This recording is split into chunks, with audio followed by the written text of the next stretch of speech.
Salve, salve, salve. Selamat pagi Bapak, Ibu, saudara-saudari yang dikasihi Kristus. Mari kita mengawali hari baru dengan mendengarkan firman Tuhan yang diambil dari Injil Yohanes pasal 19 ayat 31 sampai dengan 37. Tuhan bersamamu. Inilah Injil suci menurut Yohanes.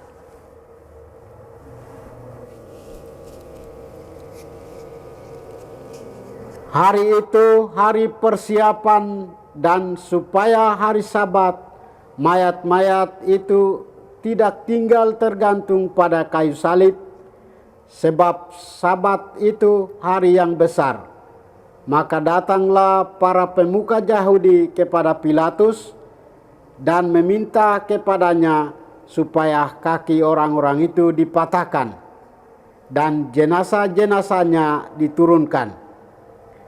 Lalu datanglah prajurit-prajurit dan mematahkan kaki orang yang pertama dan kaki orang yang lain yang disalibkan bersama-sama dengan Yesus.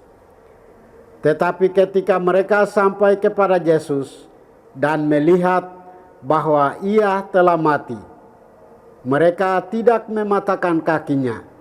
Tetapi seorang dari antara prajurit itu menikam lambung Yesus dengan tombak, dan segera mengalir keluar darah dan air. Orang yang melihat sendiri hal itu bersaksi, dan benarlah kesaksiannya. Ia pun tahu bahwa ia mengatakan kebenaran, supaya kamu juga percaya.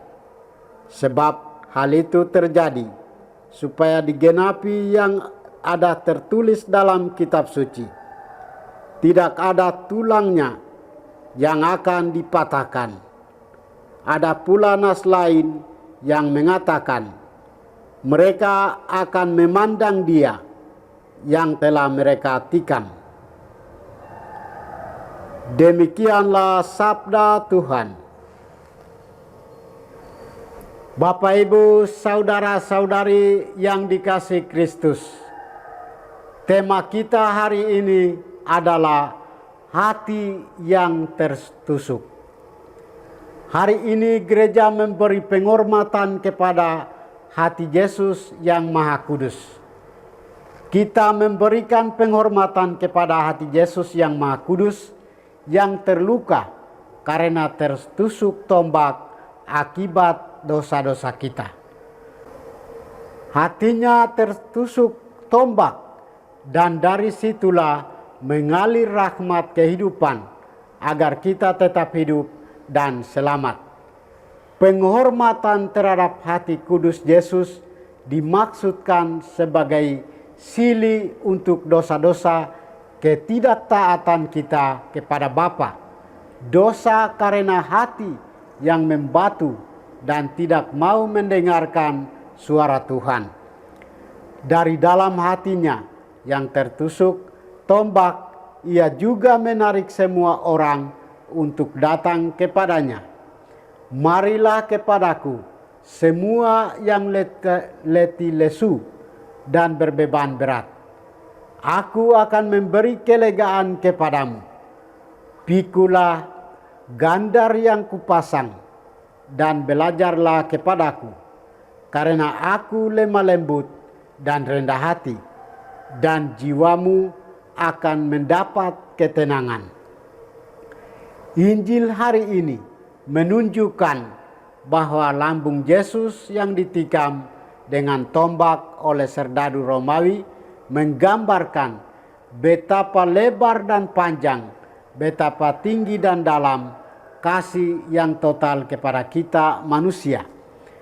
Darah Yesus itu adalah lambang sekaligus kenyataan kesediaan pengorbanan dirinya, sedangkan air melambangkan pengudusan atau penyucian diri kita di depan Allah. Kata hati Yesus adalah istilah kiasan manusiawi yang dipakai dalam bahasa iman untuk mengungkapkan kepada kita betapa besar dan total kasih Yesus kepada manusia. Saudara-saudari terkasih, dengan merayakan hari raya hati Yesus yang Maha Kudus, kita ingin merenungkan beberapa hal. Pertama, kita digugah untuk menyesali segala dosa kita, melakukan sili atas dosa-dosa itu, serta membangun cara hidup baru yang baik dan benar.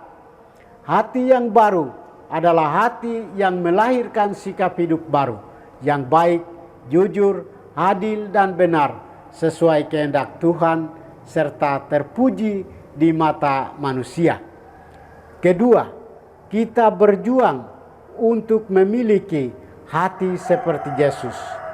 Sebagaimana hati Yesus menjadi tempat yang aman dan damai bagi orang-orang yang memiliki aneka persoalan, hendaknya hati kita juga menjadi tempat yang teduh bagi mereka yang menderita.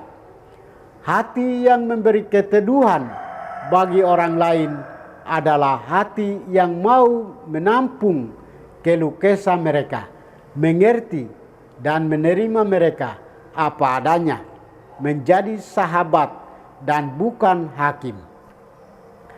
Yang ketiga, kita disadarkan untuk berlaku lembut terhadap orang lain. Yesus tidak memperlakukan kita dengan keras, apalagi menghukum kita, meski dosa kita sungguh besar. Kita juga digugah untuk bersikap lembut terhadap orang lain, mulai dari dalam keluarga dan komunitas kita. Yesus mengajarkan jalan cinta kasih, damai, kerukunan, bukan jalan kekerasan dan perang. Sebagaimana Yesus telah memperlakukan kita dengan lemah lembut, hendaknya kita juga bersikap lemah lembut terhadap orang lain. Semoga Tuhan memberkati kita. Marilah kita berdoa. Tuhan, pagi ini kembali kami naikkan syukur dan permohonan. Terima kasih sudah menjaga kami saat tidur maupun bangun. Terima kasih untuk udara sejuk dan segar pagi ini. Bukalah mata hati kami, mampukan kami memandang kemurahan dan karya-Mu, serta memuji dan memuliakan-Mu melalui pekerjaan dan pelayanan kami hari ini. Bimbinglah kami selalu untuk menyadari kesalahan kami dan bertobat, sehingga kami sungguh rendah hati, mau membuka hati, dan siap menerima rahmat-Mu yang tinggal dalam hati kami. Kristus terang dunia, berkatilah keluarga kami, jadikanlah kami alat kasih-Mu, dan pantaskanlah kami menjadi hamba-hamba-Mu yang setia. Demi Kristus Tuhan dan pengantara kami. Tuhan bersamamu. Semoga kita sekalian, orang-orang yang kita kasih dan doakan, seluruh aktivitas kita hari ini dilindungi, dibimbing, dan diberkati oleh Allah yang Maha Kuasa. Dalam nama Bapa dan Putra dan Roh Kudus. Amin.